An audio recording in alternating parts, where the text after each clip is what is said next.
अस्सलाम वालेकुम स्टूडेंट्स। आज के लेक्चर में हमारा टॉपिक है डिस्पोजल और एक्विजिशन ऑफ एसेट्स। ये सेक्शन है 75। ये ओवरऑल जितनी भी रिक्वायरमेंट्स हैं उनसे डील करता है। अच्छा, इस सेक्शन के अंदर जो है ना हम डिस्पोजल के बारे में पढ़ेंगे कि कोई भी किसी किस्म का एसेट जो है वो कब समझा जाएगा कि डिस्पोज हो गया, या किसी भी किस्म के एसेट को कब समझा जाएगा कि आपने उसको अक्वायर कर लिया है या परचेज कर लिया। सबसे पहले डिस्पोजल की बात करते हैं। अच्छा, डिस्पोजल का क्या मतलब है? An asset will be considered as disposed of. ठीक है, एक एसेट जो है वो समझा जाएगा कि वो बिक गया है when its ownership comes to an end, जब उसकी ओनरशिप ख़त्म हो जाएगी। अच्छा, अब ये एक जेनेरिक बात कर दी गई है कि जब भी आपकी ओनरशिप ख़त्म हो जाएगी किसी भी एसेट के ऊपर तो वो समझा जाएगा कि वो डिस्पोज हो गया। अच्छा, इसमें कुछ स्पेसिफिक बातें लिखी हैं कि including when it is sold, exchange, transfer और डिस्ट्रीब्यूटेड। ठीक है, यानी कि जब वो बिकेगा तो समझा जाएगा कि वो डिस्पोज हो गया है। एक्सचेंज करोगे आप किसी और एसेट के अगेंस्ट उस एसेट को तो समझा जाएगा कि वो डिस्पोज हो गया है। आप उसको किसी और के नाम ट्रांसफ़र कर दोगे तो समझा जाएगा कि वो डिस्पोज हो गया है, या आप उसको डिस्ट्रीब्यूट कर दोगे, तकसीम कर दोगे तो समझा जाएगा कि वो डिस्पोज हो गया। ठीक है, तो पहली बात ये थी कि कोई भी एसेट तब समझा जाएगा कि वो डिस्पोज ऑफ हो गया है जब उसकी ओनरशिप ख़त्म हो जाएगी।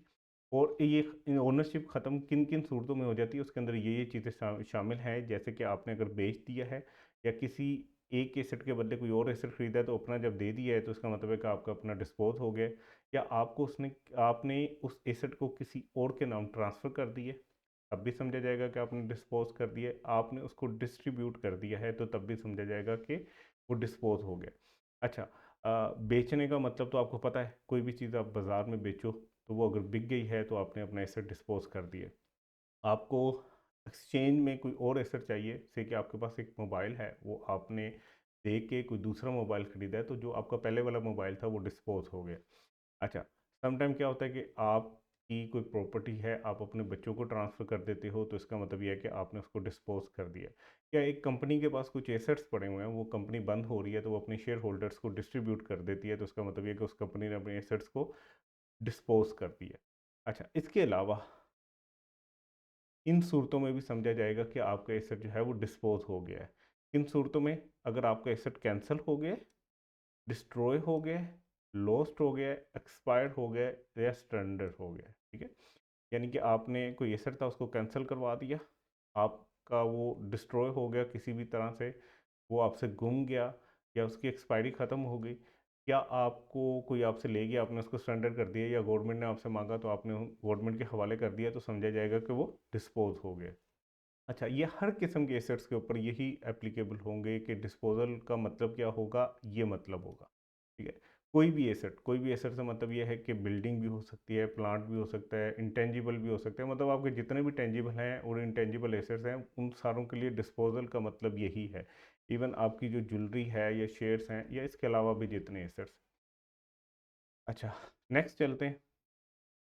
Transmission, the transmission of an asset by succession or will shall be considered as disposal at the time of transmission। ठीक है, जैसे विरासत में होती है ना, आई थिंक ऐसे ही विरासत को लिखते हैं, पता नहीं, देख लीजिएगा। तो विरासत में क्या होता है कि आप ट्रांसमिट कर देते हो नेक्स्ट जनरेशन को अपने शेयर्स। ठीक है, तो सक्सेशन का मतलब क्या है कि विरासत में चले जाना, या आपने कोई वसीयत कर दी है, वसीयत के तहत वो एसेट जो हैं वो किसी और को ट्रांसमिट हो गए हैं तो तब भी यही समझा जाएगा कि आपने डिस्पोज कर दिया है जिस टाइम पे आपने वो ट्रांसमिशन की है। ठीक है, तो वरासत के तहत अगर किसी का एसेट किसी के पास चला जाता है, या उसकी वसीयत के तहत अगर उसका एसेट किसी और के पास चला जाता है तो इसका मतलब ये है कि उसने वो एसेट डिस्पोज कर दिया। The application of a business asset to personal use will be considered as disposal when asset is put to personal use। से कि एक बिजनेस है, उसके पास ऑफिस की बिल्डिंग है। ठीक है, ये बिजनेस के नाम थी। ये बिल्डिंग अगर ओनर ने अपने पास पर्सनल यूज़ के लिए रख ली है, यानी बिजनेस से निकाल के पर्सनल यूज़ में डाल ली है, तो इसका मतलब ये है कि बिजनेस ने उसको डिस्पोज कर दी है। ठीक है। जिस टाइम उसने वो पर्सनल यूज़ के लिए इस्तेमाल की या उसने अपने पर्सनल यूज़ के लिए उसको ले लिया, तो उस टाइम इसका डिस्पोजल समझा जाएगा। ठीक है। तो ये भी डिस्पोजल में आता है। ये भी सारे एसेट्स के लिए बात हो रही है। उसके बाद है where a business asset is discarded or ceases to be use.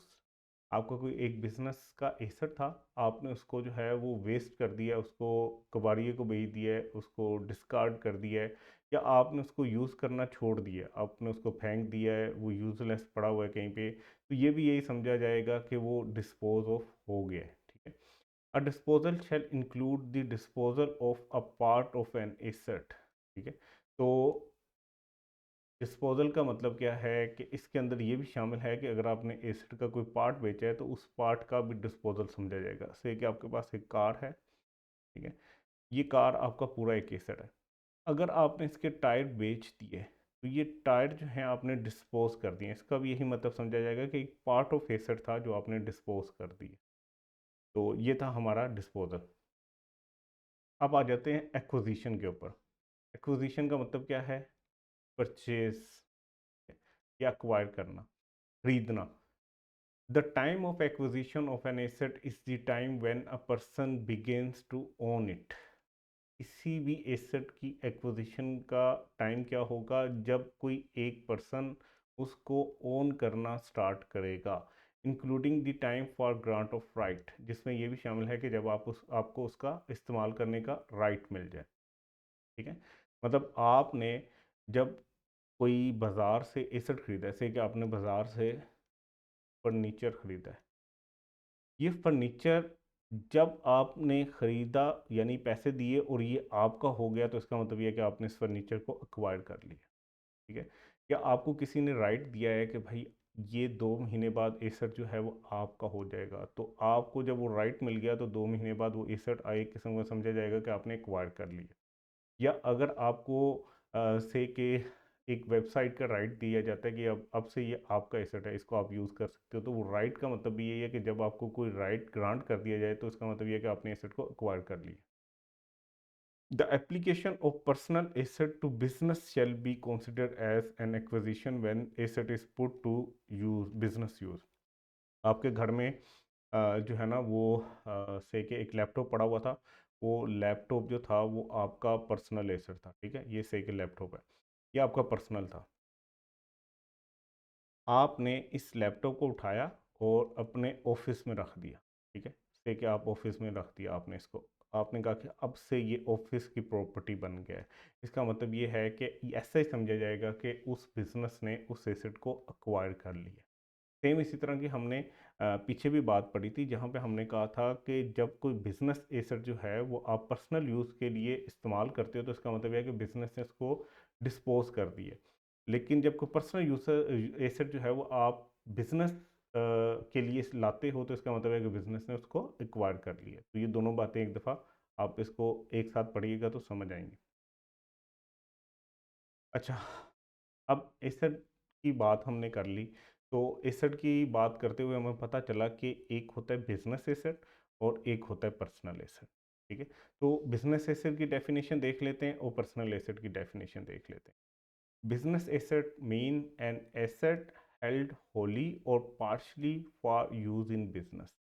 Business asset का मतलब क्या है कि कोई भी एसेट जो कि आप पार्टली या होली यूज़ कर रहे हो बिजनेस के लिए, इसमें टोकन ट्रेड यानी आपकी इन्वेंट्री भी शामिल है, और आपके जितने डेप्रिसिएबल एसेट्स हैं वो सारे इसके अंदर आ जाते हैं।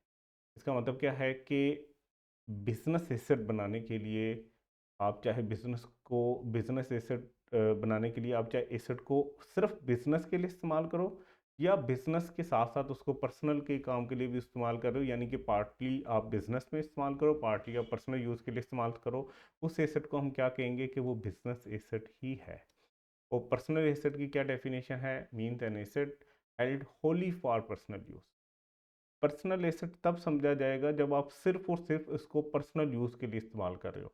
अगर पार्टली पर्सनल यूज़ के लिए इस्तेमाल कर लियो, पार्टली बिजनेस यूज़ के लिए, तो वो फिर आपका बिजनेस एसेट कहलाएगा, पर्सनल एसेट नहीं कहलाएगा।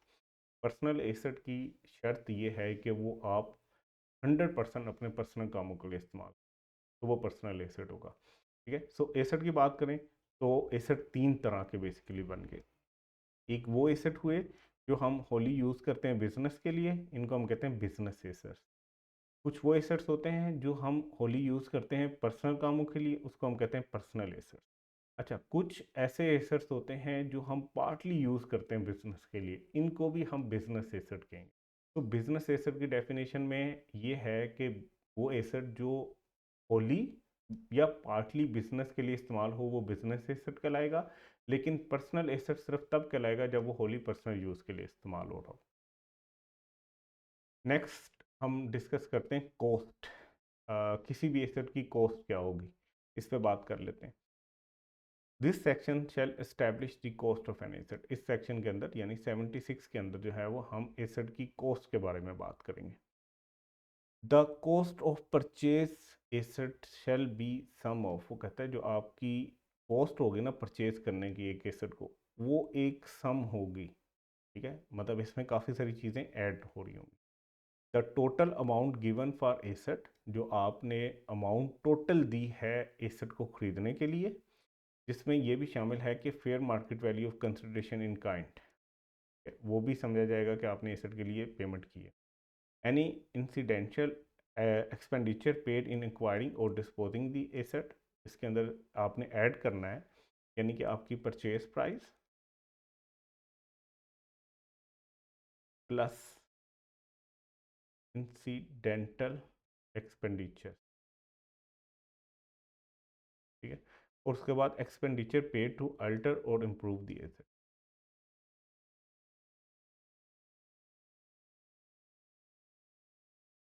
ठीक है, ये सारे क्या कहलाएंगे, ये सारे कहलाएंगे एसेट की कॉस्ट का हिस्सा। ठीक है, अभी इसको थोड़ा सा मज़ीद डिटेल में समझते हैं।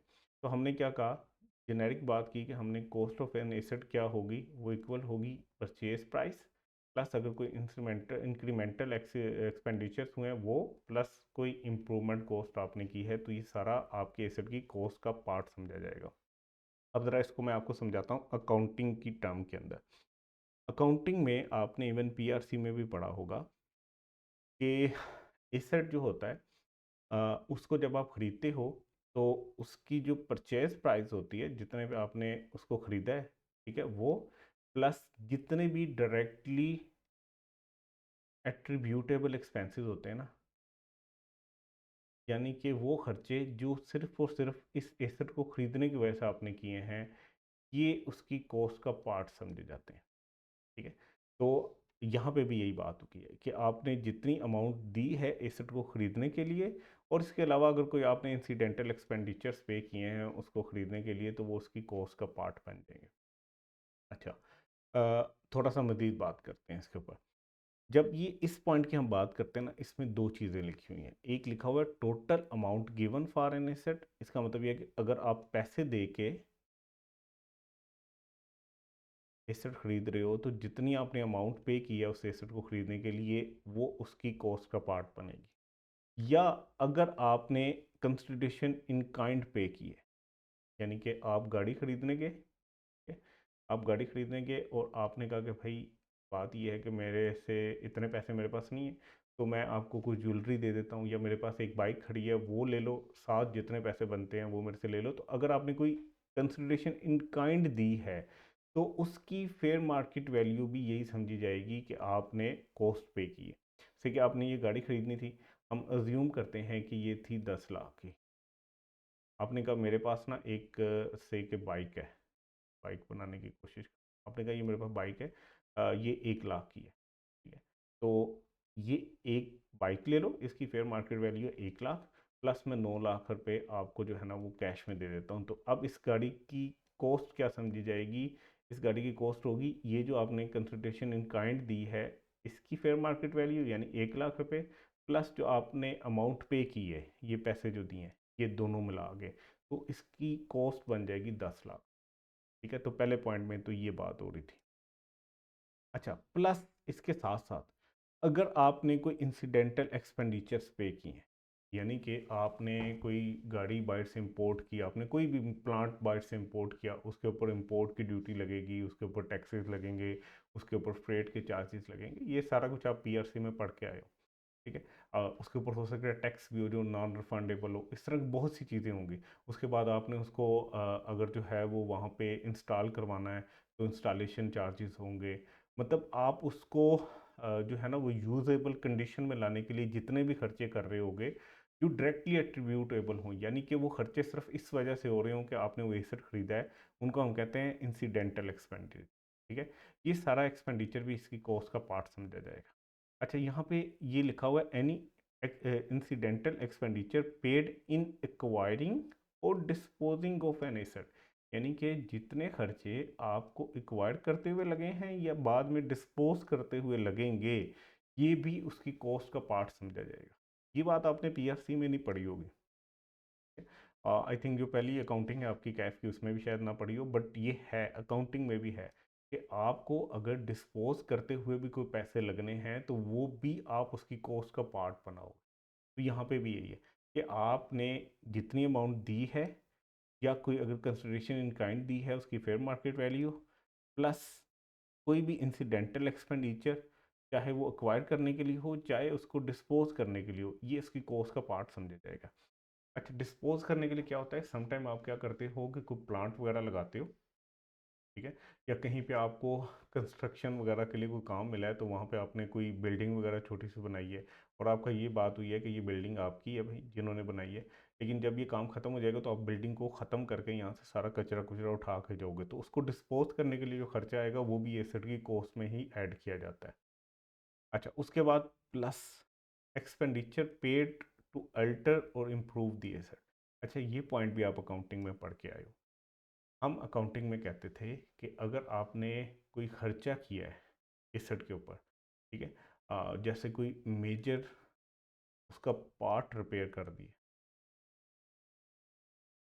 ठीक है, या कोई और खर्चा किया है जिससे उसकी यूज़फुल लाइफ बढ़ गई है, ठीक है, उसकी परफॉर्मेंस बेहतर हो गई है, उससे जो आउटपुट मिलती है उसकी क्वालिटी बेहतर हो गई है, उसका टाइम जो प्रोडक्शन टाइम है वो कम हो गया, इस तरह के डिफरेंट पॉइंट से ये सारे खर्चे क्या समझे जाएंगे कि इससे वो एसेट इम्प्रूव हुआ है या उसमें आपने कोई अल्ट्रेशन किया उसको अपग्रेड किया है, तो ये भी उसकी कॉस्ट में ऐड हो जाता है। ठीक है।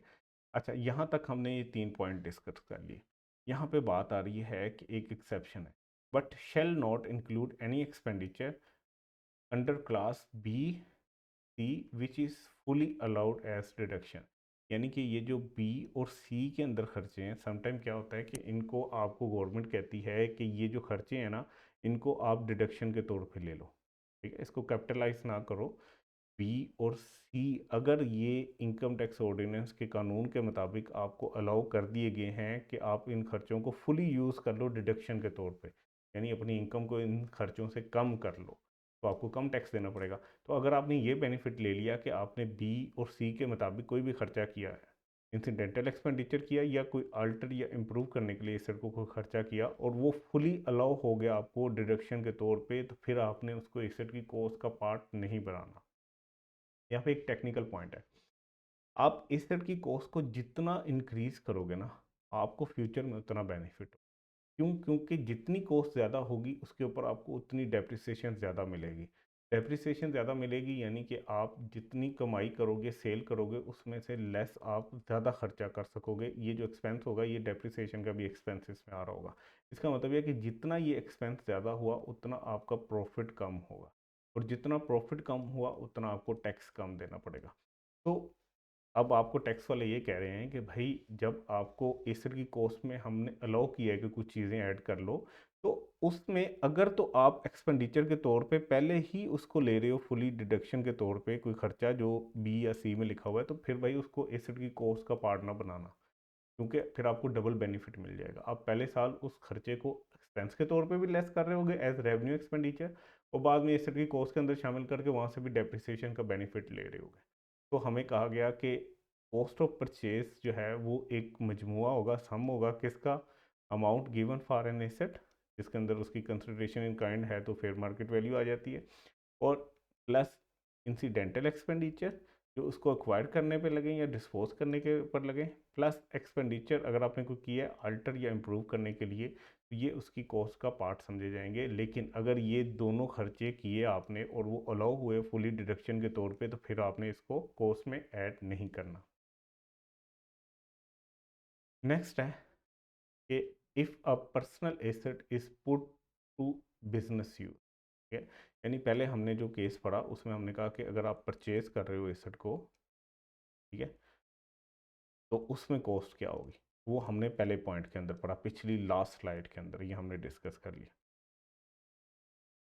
अब हम बात कर रहे हैं कि अगर आपने कोई पर्सनल एसेट को बिजनेस में डाल दिया, it cost will be fair market value on the date it is put to business use. तो इसकी फिर कॉस्ट क्या समझी जाएगी? देखो, आपके पास घर में जो है वो एक गाड़ी खड़ी थी, आपने वो बिजनेस को दे दी। अब बिजनेस इसको रिकॉर्ड करना है ना, तो बिजनेस उसको किस चीज़ पे रिकॉर्ड करेगा? आपने तो फ्री ऑफ कॉस्ट दिया, आपने उसके बदले में कोई पैसे नहीं लिए, आप तो ओनर थे। तो अगर आपने एसेट को डेबिट करना है, ठीक है, आप क्या एंट्री करोगे? अगर आपने पर्सनल एसेट कोई बिजनेस में दिया है, तो बिजनेस की बुक्स में आप क्या एंट्री करोगे? आप करोगे कि एसेट, जो भी एसेट हुआ उसको डेबिट करोगे और कैपिटल क्रेडिट करोगे।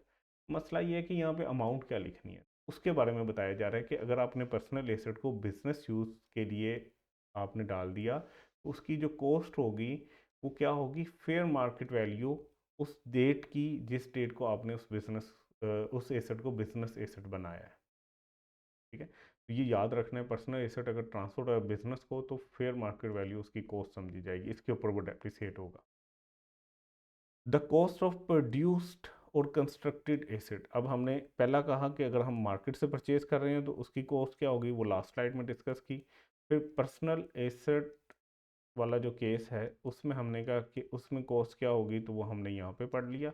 अब अगर आप एसेट खुद से प्रोड्यूस कर रहे हो या कोई बिल्डिंग वगैरह है तो उसको कंस्ट्रक्ट कर रहे हो, ऐसा भी तो हो सकता है कि एक बिजनेस क्या करे, वो खुद से अपना एसेट बना ले, ठीक है। जैसे इवन के सॉफ्टवेयर वगैरह भी खुद से कंपनीज बना लेती हैं, या उन्होंने क्या करना है, उन्होंने कोई बिल्डिंग बनानी है तो खुद से उसको कंस्ट्रक्ट कर लें। तो अगर ऐसा सिनेरियो है जहाँ पे आपने अपना बिजनेस एसेट खुद प्रोड्यूस किया है या कंस्ट्रक्ट किया है, तो इस केस में उसकी कॉस्ट जो होगी वो क्या होगी? द कॉस्ट ऑफ प्रोड्यूस और constructed asset shall be the total cost incurred in producing or constructing the asset plus any incidental expenditure and expenditure paid to alter or improve। तो बिल्कुल ये सेम वही बातें हैं जो हमने इस स्लाइड में पढ़ी हैं। यहाँ पे आप एसेट को परचेज कर रहे थे, तो जो उसकी परचेज प्राइस थी प्लस इंसिडेंटल एक्सपेंडिचर प्लस कोई भी एक्सपेंडिचर अगर आपने अल्टर या इम्प्रूव करने के लिए किया है। यहाँ पे अगर आप एसेट को खुद बना रहे हो तो इसमें भी यही तीनों पॉइंट है। आपको जितना खर्चा आया उसको बनाने में या कंस्ट्रक्ट करने में, प्लस इंसिडेंटल एक्सपेंडिचर, प्लस अगर कोई आपने एक्सपेंडिचर किया उसको इम्प्रूव या अल्टर करने के लिए, तो वो उसकी कॉस्ट का पार्ट समझा जाएगा। अच्छा, if N asset is purchase with a loan from foreign currency, sometime क्या होता है कि आपको एसेट खरीदना पड़ता है और उसके लिए आपके पास पैसे नहीं है, तो आप फॉरेन करेंसी का लोन ले लेते हो, ठीक है। तो अगर आपने एसेट परचेज किया है लोन लेके फॉरेन करेंसी में, देन एनी इंक्रीज और decrease in liability before repayment due to currency fluctuation will be added और deducted in the cost of. अब इसको आपने समझना है। आज अज्यूम करते हैं आज की डेट पे से, आज हम कहते हैं 1 जनवरी 2025, अज्यूम करते हैं आज की डेट ये है। आज आपने परचेज़ किया है, ठीक है। परचेज़ करने के लिए आज आपने लोन भी लिया है। अब आज की डेट पे जब आपने लोन लिया, ठीक है, हम कहते हैं आपने 1 USD का लोन ले लिया, ठीक है। ये 1 USD का लोन लेके आप, तय सी बात है, पाकिस्तान में बैठे हो तो आपको एसेट खरीदना है, तो आप पाक रुपये में पेमेंट करोगे एसेट की। तो आपको लोन ये जो है वो किस सूरत में मिलेगा? ये लोन आपको USD में तो मिला है, लेकिन आप इसको अल्टीमेटली कन्वर्ट कर लोगे पाक रुपये में। तो आज हम कहते हैं, ज्यूम करेंगे, पाकिस्तान में USD एक जो मिल रहा था ना, वो ₹280 का मिल रहा था। तो आपने ये एसेट कितने का ख़रीदा होगा? बेसिकली 280 का ख़रीदा होगा, इससे कम ज़्यादा ख़रीद सकते हो। लेकिन मेन चीज़ ये है कि आपने ये लोन कितने का लिया। ये लोन 1 USD का लिया और ये 1 USD जो था वो 280 का। अब आप इसकी किस्तें पे करोगे, ठीक है, ऐसे ही है ना। हम कहते हैं कि आपने इसकी किस्त पे की, जब पहली किस्त पे की, अब एक यूएसडी को हम कम तो कर नहीं सकते, तो पूरा ही हम इसको से कि हम पे करते हैं। एक यूएसडी जब पे करने की बारी आई, उस टाइम जो था ना वो डॉलर हो गया था 290 का। इसका मतलब है 10 रुपये से आपको महंगा पड़ गया लोन। जब आपने लिया था तो आपको पाँच रुपये कितने आए, 280। जब आप दे रहे हो तो आपको कितने देने पड़े, 290। तो भाई ये आपको लॉस हो। सेम इसी तरह ऐसा भी हो सकता था, जब आपने लोन रीपे किया तो ये उस टाइम 250 का होता, फिर आपको 30 रुपये का गेन हो जाता। तो समटाइम क्या होता है कि आप फॉरेन करेंसी में लोन ले लेते हो, और जब आप उसकी रीपेमेंट कर रहे होते हो, जब आप साथ साथ इंस्टॉलमेंट पे कर रहे होते हो, तो उसमें क्या होता है, करेंसी जो है वो फ्लैक्चुएट कर रही होती है, कभी एक्सचेंज रेट ऊपर चला जाता है, कभी नीचे चला जाता है। उसकी वजह से समटाइम आपको गेन होगा, समटाइम आपको लॉस होगा। लॉस का मतलब क्या है कि आपको ज़्यादा पैसे पाक रुपये में देने पड़ेंगे, गेन का मतलब है कि आपको कम पैसे देने पड़ेंगे। तो अगर लॉस हुआ तो आपने उसको ऐड कर लेना है एसेट की कॉस्ट में, अगर जो है वो गेन हुआ तो उसको डिडक्ट कर लेना। ठीक है, आगे चल के हम डिटेल में इसके ऊपर बात करेंगे, एक छोटी सी एग्जांपल भी करते हैं, एक्सप्लेनेशन की बात करते हैं। For the calculation of depreciation, currency fluctuation will B accounted for in year of occurrence. अब आप हर साल से के इंस्टॉलमेंट पे कर रहे हो, तो हर साल आपको हो सकता है एसेट की कॉस्ट में कुछ ना कुछ ऐड करना पड़े या कुछ ना कुछ लेस करना पड़े। अब मसला ये है कि डेप्रिसिएशन कैसे चार्ज होगी। तो डेप्रिसिएशन के अंदर जिस साल वो आपने फ्लक्चुएशन हुई है, उस साल ही आपने उसको डेप्रिसिएशन में अकाउंट फॉर करना है। अच्छा, अब आपने जो चीज़ याद रखनी है, अगर लॉस हुआ है फॉरेन करेंसी की फ्लक्चुएशन के ऊपर, तो आपने उसको ऐड कर देना है कॉस्ट में, अगर गेन हुआ है तो आपने लेस कर देना है कॉस्ट से। एक एग्जांपल करते हैं, अज्यूम करते हैं कि यकम मई को आपने 2 लाख यूएसडी का लोन लिया। जब आपने ये लोन लिया यानी कि यकम मई को, तो उस टाइम एक यूएसडी बराबर था 140 रुपये के। 30 जून को ना आपने 2 लाख में से 30,000 यूएसडी जो थे वो पे कर दिए, इंस्टॉलमेंट पे कर दी। अब 1 मई के बाद आपने 30 जून को पे किए, जब 30 जून को आपने रीपेमेंट की तो एक यूएसडी तब था 142 रुपये का। तो अब आपको क्या हुआ, 2 रुपये का लॉस हुआ। तो ज़रा देखो, आपको जब इनफ्लो हो रहा था ना तो 140 रुपये के हिसाब से हो रहा था, जब आपको ये लोन मिला तो 140 रुपये के हिसाब से मिला होगा, यानी कि 2 लाख मल्टीप्लाई बाय 140, तो जो आंसर आया होगा ये आपको लोन मिला। जब आप रीपे कर रहे हो तो आप 30,000 जो आपने रीपे किया, ये 142 के हिसाब से की, ये 30,000 इस 2 लाख के अंदर शामिल ही थे ना जब आपने लिया था। तो ये बेसिकली 30,000 जब आपको मिले थे तो तब ये 140 के थे, जब आप इनको पे कर रहे हो तो ये 142 के आपको पड़ रहे हैं, तो ये ज़्यादा आपको पे करना पड़ेगा। अब ये जो इन दोनों का डिफरेंस है, यानी कि इनफ्लो 30,000 जब आया था तो इनफ्लो कितने का था, 140 के हिसाब से, और जब जा रहा है तो आउटफ्लो कितना है, 142 के हिसाब से, यानी कि दो 2 रुपये का लॉस हो रहा है एक यूएसटी के ऊपर। तो 30 जो आपने पे किए हैं इनके ऊपर कितना लॉस हुआ, 60,000 रुपये का। ये लॉस एसेट की कॉस्ट के अंदर ऐड कर दो, ठीक है, एसेट की कॉस्ट के अंदर ऐड हो जाएगा। अब थोड़ी जो है ना वो बड़ी वाली एग्जांपल करते हैं ताकि मज़ीद चीज़ें क्लियर हो। मिस्टर अली हैं, वो कंस्ट्रक्ट कर रहे हैं ऑफिस की building. The following expenditures are incurred. तो उसको बिल्डिंग कंस्ट्रक्ट करने के लिए जो है ना वो डिफरेंट एक्सपेंडिचर्स उसने इनकर्ड किए, जैसे कि लेबर को उसने 2 लाख रुपए पे कर दिए, उसने ईंटें और सीमेंट खरीदा है 9 लाख रुपए का, उसने इंजीनियर को पेमेंट कर दी 1 लाख रुपए। अब ये क्या है, हमने कहा था कि भाई एसेट की कॉस्ट में, अगर आप खुद एसेट को कंस्ट्रक्ट कर रहे हो तो उसकी कॉस्ट में क्या क्या शामिल होगा, जो आपको कंस्ट्रक्शन करने पे कॉस्ट आ रही होगी, यानी कि आपने लेबर लगाया ये भी, प्लस जो आपने ब्रिक्स और सीमेंट लगाया ये भी, प्लस पेमेंट वगैरह इंजीनियर को दी है, ठीक है, उसको डिज़ाइन वगैरह करवाने के लिए, इंसिडेंटल एक्सपेंस में भी आ सकता है, ये सारे प्लस हो रहे हैं, ये उसकी कॉस्ट का पार्ट बन रहे हैं। अच्छा, उसके बाद क्या है, for construction of office, mister Ali ने एक लोन लिया फॉरेन करेंसी, कितने का, 13,000 यूएसडी का। जब लिया तो $1 था 100 का, ठीक है। और ये इसने कब लिया? 1 जुलाई 2015 को। जब इसने पहली पेमेंट की तो इसने लोन जो थी वो थी 30 जून 2016 को, तो इसने 13,000 में से पे किया और पेमेंट की डेट पे $1 जो था वो $102 का हो गया। अब अगर हम कॉस्ट की बात करें तो कॉस्ट की बात हम करते हैं तो कॉस्ट सिंपल इन तीन चीज़ों को मिला के आ रही थी। प्लस हमने जो लास्ट एक सेक्शन पढ़ा था उसके अंदर ये था कि अगर आप कोई लोन लेते हो फॉरेन करेंसी का, किस लिए? एसेट खरीदने के लिए या कंस्ट्रक्ट करने के लिए, तो उस करेंसी के लोन में जब करेंसी की रीपेमेंट करते हुए आप जब कर रहे होगे तो कोई करेंसी की फ्लक्चुएशन आती है या एक्सचेंज रेट में फ्लक्चुएशन आती है, तो उससे अगर आपको कोई लॉस हो तो वो भी उसकी कॉस्ट में ऐड कर देना है, और अगर गेन हो तो उसकी कॉस्ट में से लेस कर देना है, ठीक है। तो अब हमने क्या कैलकुलेट करना है? कॉस्ट ऑफ हाउस, हाउस तो नहीं है बेसिकली, ये ऑफिस बिल्डिंग है, ठीक है। और जस्टिफाई भी करना है कि क्यों हमने ये ऐड किया। लेबर 2 लाख रुपए ऐड होंगे, ब्रिक्स और सीमेंट ऐड होगा, इंजीनियर की कोर्स जो है वो भी ऐड होगी। अब जो है ना ये इफेक्ट ऑफ करेंसी फ्लक्चुएशन, ये जो था ये बेसिकली 1,000 रुपये हमने पे किया था इस साल 30 जून 2016 में, तो टैक्स ईयर 2016 में ही ख़रीदा होगा, 1 जुलाई 2015 से बाद में ही हम खरीद रहे होंगे, तब हमने लोन लिया था उसके बाद ही हमने खर्चे किए होंगे। तो 30 जून 2016 यानी कि टैक्स ईयर 2016 के अंदर हमने रीपेमेंट की 1,000 की। जब ये 1,000 हमारे पास आया था तो 100 रुपये मिले थे $1 के बदले, अब आपको देते हुए 102 रुपये देने पड़ रहे हैं।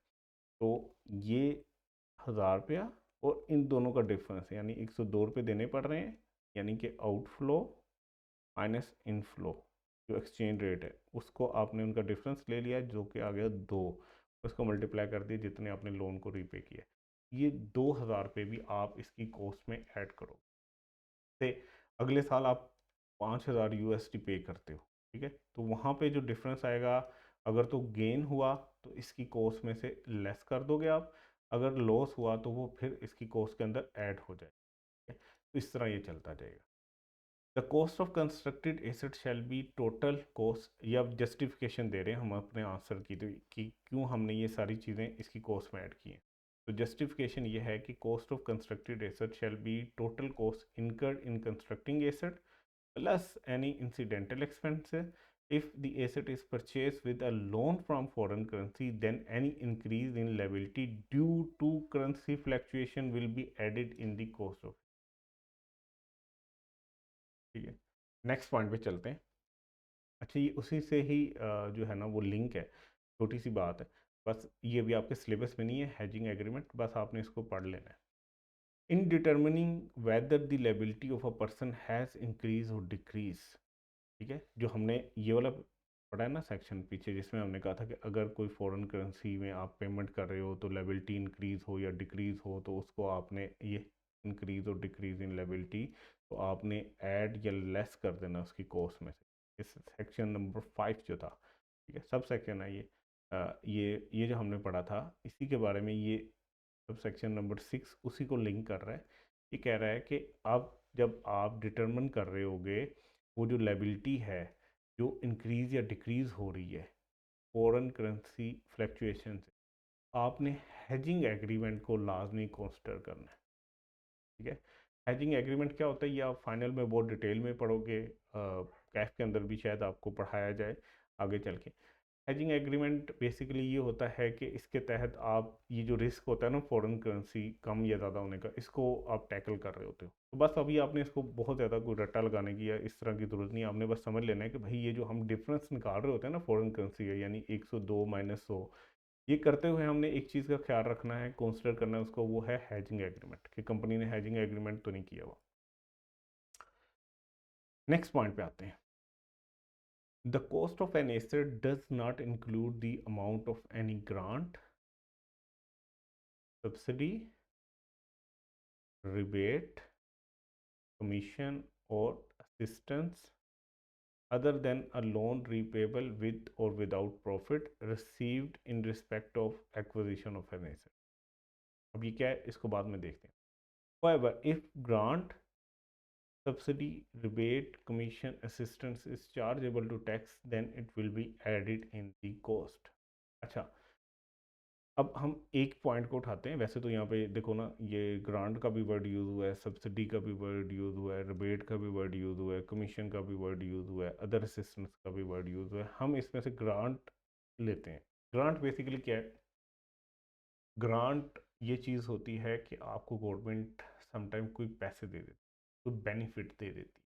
ठीक है, आप कोई बहुत अच्छा काम करने जा रहे हो, कोई वेलफेयर का काम करने जा रहे हो, तो गवर्नमेंट कहती है कि यार हम आपको ग्रांट देते हैं। इवन कि जो है ना, वो बाहर के बहुत से एनजीओस इस वगैरह इस तरह के जो हैं, वो भी समटाइम ग्रांट्स दे रहे होते हैं। इस तरह यूनिसेफ है, वर्ल्ड बैंक है, ये भी ग्रांट्स दे रहे होते हैं। तो हम कहते हैं गवर्नमेंट की बात कर लेते हैं। गवर्नमेंट आपको हो सकता है ग्रांट दे कोई एसेट परचेज करने, यानी कि आप कोई नई टेक्नोलॉजी पाकिस्तान में लेके आ रहे हैं, तो गवर्नमेंट कहती है कि भाई ये टेक्नोलॉजी लेके आओ, इससे लोगों को फ़ायदा होगा, तो आपका जो खर्चा होगा ना, उसमें से कुछ ग्रांट हम देंगे। ठीक है, तो एसेट खरीदने पे हो सकता है ग्रांट मिल जाए, या उसके ऊपर जो टैक्स दे रहे हो उसके ऊपर हम छूट दे देंगे, उसको सब्सिडी कहते हैं। कोई आपको खर्चा माफ़ कर देंगे, रिबेट कहते हैं। कोई कमीशन दे देंगे, कोई असिस्टेंस दे देंगे। ये सारी चीज़ें मिलती जुलती हैं। तो हम एक अजम्पशन लेते हैं से कि गवर्नमेंट आपको ग्रांट दे रही है 5 मिलियन की, और आप 50 मिलियन की कॉस्ट वाला एक प्लांट खरीदने जा रहे हो। आप एक प्लांट लगाने जा रहे हो जिसकी कॉस्ट है 50 मिलियन। गवर्नमेंट कहते हैं कि अगर आपने ये प्लांट लगाया ना, तो हम आपको 5 मिलियन दे देंगे एज गवर्नमेंट ग्रांट। अब ये ग्रांट आपके लिए एक बेनिफिट है।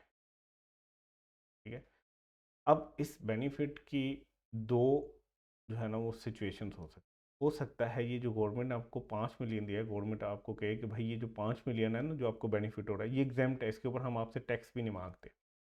हो सकता है गवर्नमेंट कहे कि नहीं भाई, ये जो ग्रांट हमने आपको दी है ना, ये जो बेनिफिट, इसके ऊपर आपको टैक्स देना। तो दोनों सूरतें हो सकती हैं। ठीक है, तो अब आपने समझना है, अगर तो ग्रांट जो है, जो आपको गवर्नमेंट ने दी है, वो एग्जेम्प्ट है, तो आपने 50 मिलियन का प्लांट खरीदना था, 5 मिलियन गवर्नमेंट ने पे कर दिए। इसका मतलब यह है कि अब आपको 45 मिलियन नेट जो है वो एसेट पड़ गया। नेट कॉस्ट जो पड़ गई वो 45 मिलियन पड़ गई। तो ग्रांट के केस में ना, आपने नेट कॉस्ट लेनी है 45 मिलियन, और यही कॉस्ट आपकी कॉस्ट ऑफ प्लांट समझी जाएगी। यही आपकी समझी जाएगी कि जो कॉस्ट है, यानी कि जो नेट कॉस्ट बनेगी ना, नेट ऑफ ग्रांट, यही आपकी कॉस्ट ऑफ प्लांट या कॉस्ट ऑफ एसेट कहलाएगी। याद रखना है आपने। अगर कभी गवर्नमेंट जो है वो ग्रांट दे रही हो आपको कोई एसेट परचेज करने के लिए, और वो ग्रांट एग्जेम्प्ट हो, है, तो आपको डबल फ़ायदा हो रहा है। एक, आपको ग्रांट भी मिल गई है, उसके ऊपर आपको टैक्स भी नहीं देना पड़ेगा। फिर गवर्नमेंट कहेगी भाई अपने एसेट को 50 मिलियन पे ना रिकॉर्ड करना, क्योंकि हमने आपको अच्छा खासा बेनिफिट दे दिया। ठीक है, अगर आप 50 पे कर लोगे, तो फिर आप एक तीसरा बेनिफिट भी ले रहे होगे कि आपने अपने एसेट की वैल्यू को बढ़ा लिया। अब उसके ऊपर डेप्रिसिएशन भी ज़्यादा लोगे, 5 मिलियन की डेप्रिसिएशन भी आप क्लेम कर रहे होगे हर साल गवर्नमेंट से एज डिडक्शन के तौर पे। तो गवर्नमेंट कहती है नहीं भाई, आपको अगर हमने ग्रांट दी है और वो एग्जेम्प्ट है, तो फिर नेट कर लो अपने एसेट को, जो वैल्यू बचेगी वही आपकी एसेट की कॉस्ट समझी जाएगी। अब हम इसको डेप्रिसिएट 45 मिलियन पे ही करेंगे। ठीक है, लेकिन अगर जो ग्रांट है वो टैक्सेबल है, यानी गवर्नमेंट कहती है भाई 5 मिलियन हम आपको ग्रांट दे रहे हैं, ये आपका बेनिफिट है, हमारी तरफ से फ़ायदा हम आपको दे रहे हैं, आपने बड़ा अच्छा काम किया है, 50 मिलियन का प्लांट लगाया पाकिस्तान में, 5 मिलियन हम आपको दे रहे हैं, लेकिन ये 5 मिलियन जो बेनिफिट मिला है, इसके ऊपर हम आपसे टैक्स लें। तो फिर आप कहोगे कि भाई फ़ायदा कैसा दिया, 5 मिलियन बेनिफिट देकर उस पर भी टैक्स ले रहे हो। तो गवर्नमेंट कहेगी नहीं, ऐसा नहीं है, हम आपको अल्टीमेटली फ़ायदा देंगे। आपने जो अपने प्लांट की कॉस्ट लेनी है ना, तो पहले नेट लिख लो, इसके अंदर ग्रांट को ऐड कर लो, तो 50 मिलियन कॉस्ट समझ लो अपने प्लांट की। अब आप 50 मिलियन को डेप्रिसिएट करोगे, अल्टीमेटली आपको डेप्रिसिएशन की सूरत में इसके ऊपर बेनिफिट मिल जाएगा।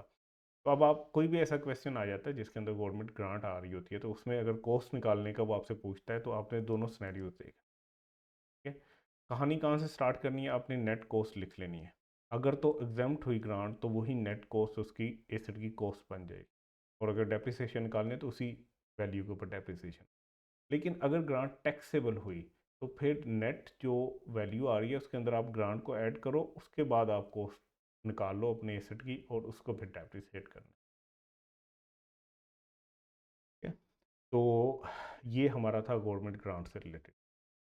The government has given an incentive to a shoe manufacturing company that if it imports a special plant, government will give grant equal to 20% of its cost and the grant is not chargeable to tax. अब ये एक example है, ठीक है।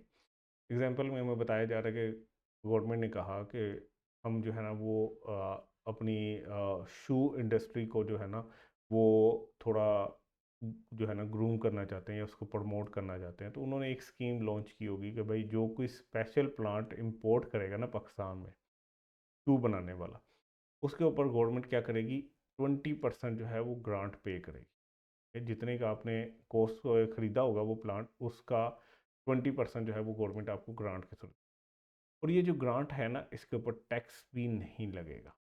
तो फिर हम करेंगे क्या, कंपनी इंपोर्ट करती है प्लांट अगर 5 मिलियन का, तो when plant was received in factory grant was also provided in cash, तो आपको ग्रांट भी मिल गई। इन दिस केस प्लांट की कॉस्ट क्या होगी, 5 मिलियन तो आपने नेट पे किए, ठीक है, इसके ऊपर आपको 20% जो है वो ग्रांट मिल गई, और वो ग्रांट भी क्या है, एग्जेम्प्ट है। तो नेट कॉस्ट कितनी पड़ी, नेट कॉस्ट आपको पड़ गई 50 मिलियन का 20% निकालो तो 5 - 1, ये 4 मिलियन का आपको पड़ गया, और यही नेट कॉस्ट ही उसकी कॉस्ट ऑफ प्लांट समझी जाएगी 4 मिलियन ही। क्यों, क्योंकि ये जो 1 मिलियन की ग्रांट मिली है इसके ऊपर टैक्स चार्ज नहीं हो रहा, तो फिर आपने इसको 5 मिलियन पे रिकॉर्ड नहीं करना, 4 मिलियन पे करना है ताकि आप डेप्रिसिएशन का बेनिफिट ना लो।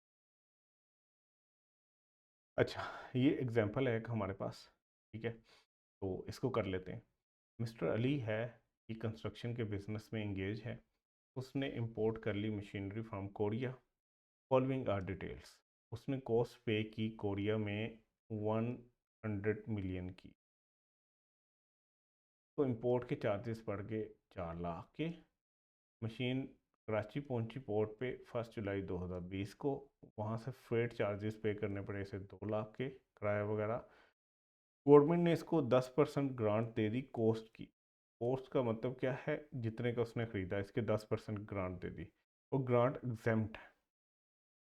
अच्छा, इसने 5 लाख पे किया as fine for not picking the machine on time from sea port, इसने टाइम पे मशीन को उठाया नहीं, तो इस वजह से इसको 5 लाख का फ़ाइन भी पड़ गया। इसने पे किया 1 lakh for installation of machine and gave a party to staff and incurred 20,000 on it, और उसके बाद उसने पार्टी भी की, जश्न किया कि भाई हमने कोरिया से मशीन मंगवा ली है, उसके ऊपर भी 20,000 लग गए।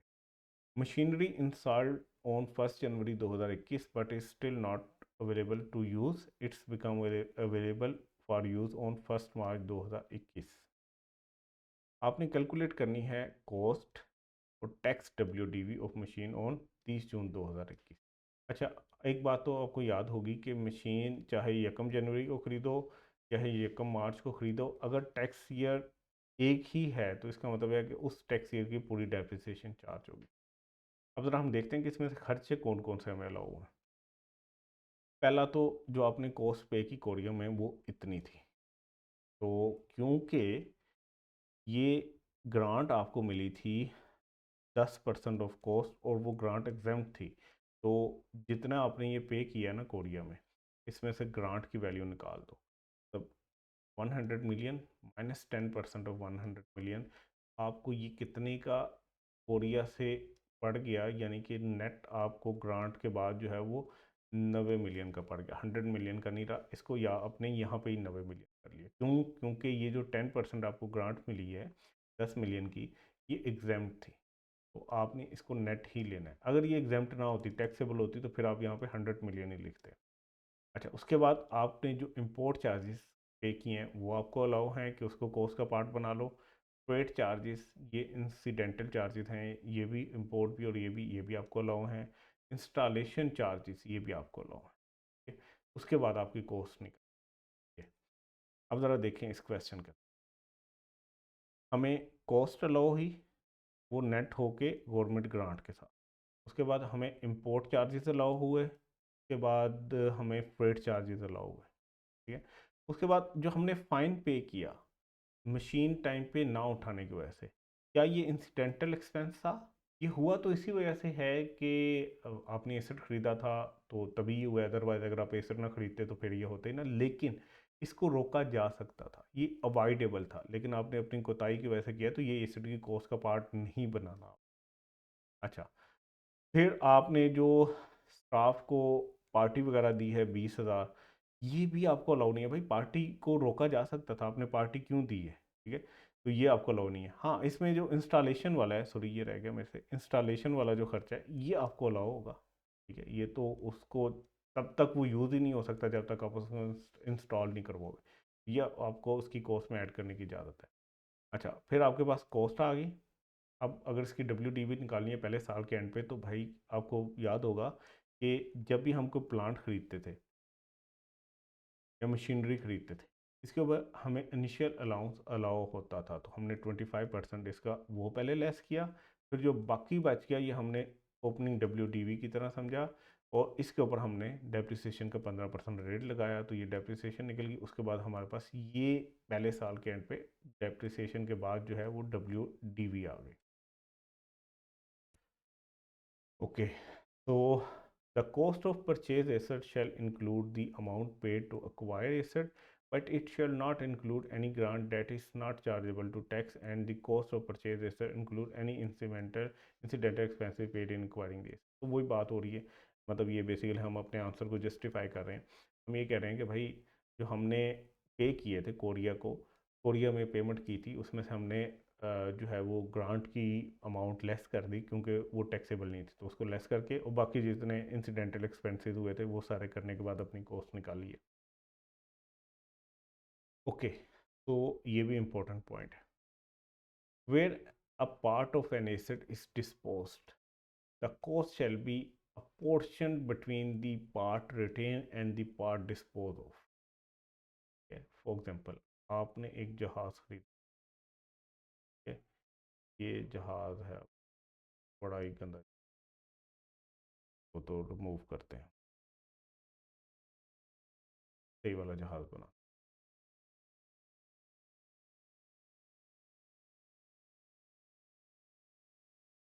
ठीक है। तो ये आपका जहाज़ है, ये जहाज़ है, फॉर एग्जांपल ये ज्यूम कर लो, ये जहाज़ है, इसके अंदर डिफरेंट सीट्स लगी हुई हैं। आपने जब ये एसेट खरीदा तो पूरा एसेट खरीदा होगा, ये सीट्स वगैरह सारा कुछ इंटीरियर के साथ, ठीक है। अब आप इसको डिस्पोज कर सकते हो पार्ट्स में। फॉर एग्जांपल, आप इसका इंजन निकाल के वो बेच सकते हो, आप इसकी सीट्स अलग से बेच सकते हो, आप इसकी बॉडी बेच के नई बॉडी लगा सकते हो, इंजन पहले वाला रहने देते हो, मतलब इसमें ये डिस्पोज हो सकता है इन पार्ट्स भी, ठीक है। Where a part of asset is dispose, अगर आपके एसेट का कोई एक पार्ट डिस्पोज हो, तो फिर मसला होगा। आपने से कि ये पूरा एसेट खरीदा था 100 मिलियन USD का, ठीक है, आपको नहीं पता कि इसके अंदर इंजन की कितनी कॉस्ट थी, इसमें जो सीटें लगी थी उनकी कितनी कॉस्ट थी, ये जो बॉडी है इसकी कितनी कॉस्ट थी, इसके अलावा जो इंटीरियर था उसकी कितनी कॉस्ट थी। तो आपने जब खरीदा तो पूरा खरीदा। अब आप अगर इसमें से कोई एक हिस्सा डिस्पोज कर रहे हो, से कि आगे वाला हिस्सा बेचने लगे हो, तो तब कॉस्ट जो है वो कैसे आप डिटरमिन करोगे?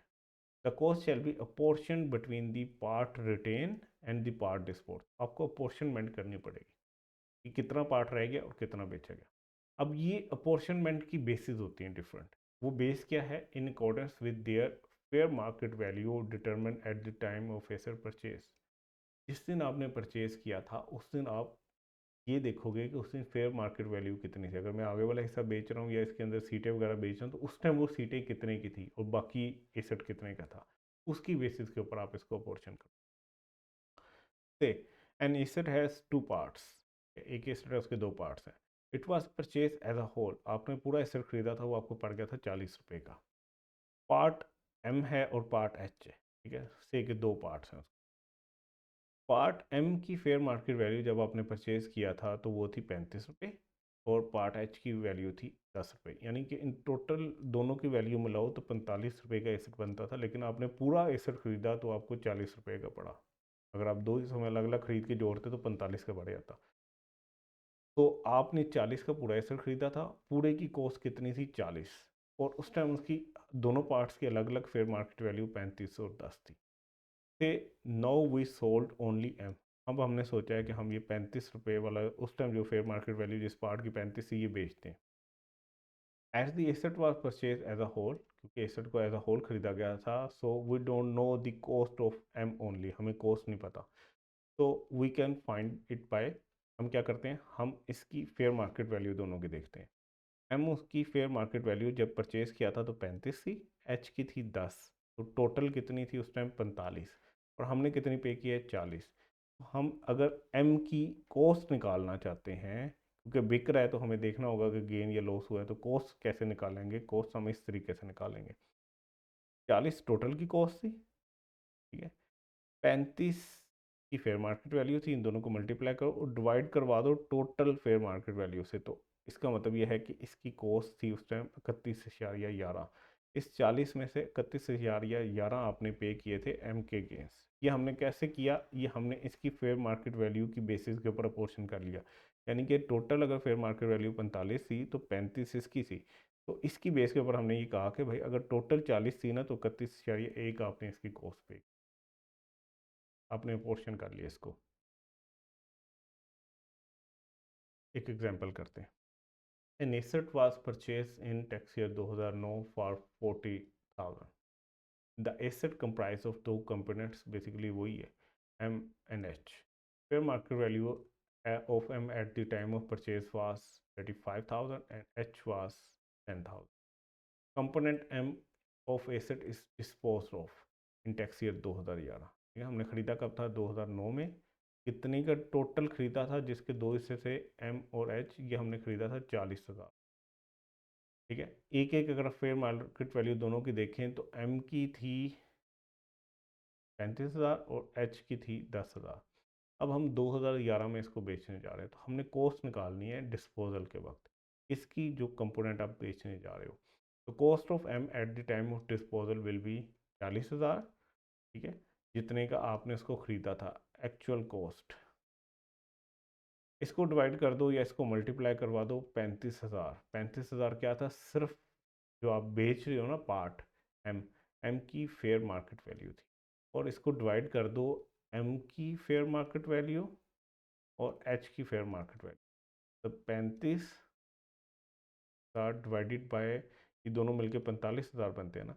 कि अगर टोटल फेयर मार्केट वैल्यू 45,000 है और एक इसकी थी 35,000, तो जब 40,000 है टोटल की कॉस्ट, तो इसकी कितनी होगी, तो आप इसको मल्टीप्लाई करो 35 से और डिवाइड कर दो 45 से, तो ये आ जाएगी 31,000 या एक। ठीक है, और जब हम डिस्पोज कर रहे होंगे ना, तो हमें डब्ल्यू निकालनी पड़ेगी गेन और लॉस के लिए। हम कैसे करते हैं, हम कहते हैं कंसिडरेशन रिसीव्ड लेस डब्ल्यू।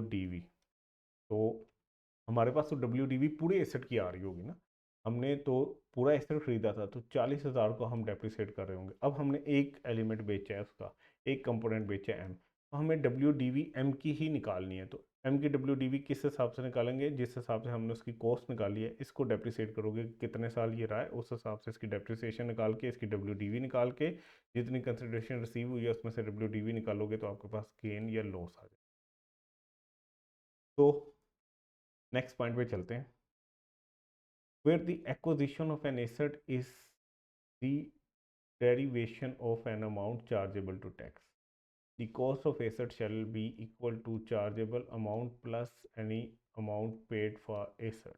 अब ज़रा समझिएगा, अभी हम एसेट की ही बात कर रहे हैं कि एसेट को जब खरीदा जाता है या बेचा जाता है उसी से रिलेटेड बात करें। समटाइम क्या होता है कि आप कहीं पे रेवेन्यू कमाते हो, आपने कहीं से कमाई की, तो आप बदले में कैश या चेक नहीं लेते, आप कहते हो इसके बदले में मुझे कोई एसेट दे दो। ठीक है, तो वो एसेट आपको मिला है, अब आपने जाहिर सी बात उसको रिकॉर्ड करना है। फॉर एग्जांपल एक कंपनी है, वो कंपनी क्या करती है कि वो जो है ना वो ट्रेनिंग वगैरह देती है, वो ट्रेनिंग देने के किसी और कंपनी के पास, तो उन्होंने कहा भाई कितने पैसे, उन्होंने कहा भाई हमें पैसे नहीं चाहिए, हमें 2 लैपटॉप दे दो। वो 2 लैपटॉप उस कंपनी के पास आए जो ट्रेनिंग दे रही थी, उसका एसेट बने। अब उसकी कॉस्ट क्या रिकॉर्ड करनी है, ये क्वेश्चन है, क्योंकि आपने तो पैसे दे के खरीदा नहीं, आपने तो सर्विसेज दे के खरीदी है, यानी आपने तो कोई रेवेन्यू कमाने वाली हरकत की है, उसके बदले में आपको वो एसेट मिला है। तो उसके लिए क्या हो रहा है, उसके लिए बात हो रही है कि where the acquisition of an asset, आप क्योंकि आप उस लैपटॉप के मालिक तो बन गए, तो आपने एक्वायर तो कर लिया, where the acquisition of an asset is derivation of an amount chargeable to tax, यानी कि amount chargeable to tax का मतलब क्या है, रेवेन्यू। रेवेन्यू कमाने के अगेंस्ट अगर आपने एक्वायर कर लिया एसेट को, तो कॉस्ट ऑफ एसेट क्या होगी, shall be equal to chargeable amount को, जितने का आपने रेवेन्यू कमाया था वो अमाउंट प्लस अगर आपने कुछ और पे किया। इसको ज़रा मैं आपको ऐसे एक्सप्लेन करता हूँ। Like we receive the income in kind form, हम समटाइम क्या करते हैं, इनकम कैश में नहीं लेते, अदर देन कैश लेते हैं, इन काइंड की फॉर्म में ले लेते हैं, ठीक है। तो नॉर्मल केस में जब हमको रेवेन्यू कमाते हैं तो हम क्या एंट्री करते हैं, कैश डेबिट और रेवेन्यू क्रेडिट। फिर हम कहते हैं कि हमें कैश नहीं चाहिए, हमें ना 70,000 का हमने कोई काम किया है, इतना हमारा रेवेन्यू बन रहा है, इसके बदले में हमें लैपटॉप दे दो। तो अब हम क्या कर एंट्री करेंगे, 70,000 का ही अगर हमें लैपटॉप मिल जाता है तो हम कहेंगे लैपटॉप डेबिट हो गया और रेवेन्यू क्रेडिट हो गया, ठीक है।